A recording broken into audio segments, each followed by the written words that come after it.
Bismillah, alhamdulillah, wassalatu wassalamu ala rasulullah sallallahu alayhi wasallam. Assalamu alaikum wa rahmatullahi wa barakatuh. A group of Christians, they went to the Prophet Muhammad sallallahu alayhi wasallam and they said to him, "O Muhammad, stop insulting our Prophet." The Prophet Muhammad sallallahu alayhi wasallam, peace be upon him, he was surprised. He said, "How am I insulting your Prophet?"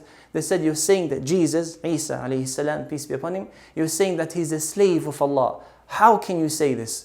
Then the Prophet ﷺ replied back, he said, "Yes, he's a slave and the messenger of Allah, and a word that was given to his mother Maryam." They said, "Okay, how can you say that? That doesn't make sense. We know his mother is Maryam, but who is his father? He never had a father figure, so he deserves a bit more respect than just the slave of Allah." As you know, a group of Christians, they believe that he is a son of Allah. Another group, they believe that he's one of the three, one of the third. Another group, they believe that he's Allah himself. They thought because he didn't have a father figure, he deserves a bit more respect. Then they said to the Prophet Muhammad ﷺ, "Do you know anyone in the history of humankind who never had a father figure?" "You don't know, there isn't anyone." Then an ayah came down.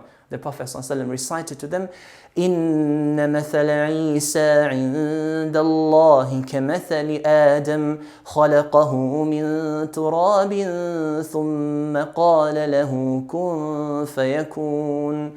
Indeed, the example of Jesus is the same example of Adam, peace be upon both of them. Allah created him from dust and said, "Be," and he became. The people, the Christians, they were looking for someone that was similar. As a person who never had a father. As you know, Isa alayhi had a mother, Maryam, he didn't have a father. So Allah gave them a great example. This is the example of Adam alayhi. He didn't have a mother, nor did he have a father. So this example was even greater than the example of Isa alayhi. So this was the reply to the Christians who thought that we insult the Prophet, the Messenger of Allah, Isa alayhi. May peace and blessings of Allah be upon him. Jazakumullah khairan for watching. Until next time, Assalamu alaikum wa rahmatullahi wa barakatuh. وذكر فإن الذكرى تنفع المؤمنين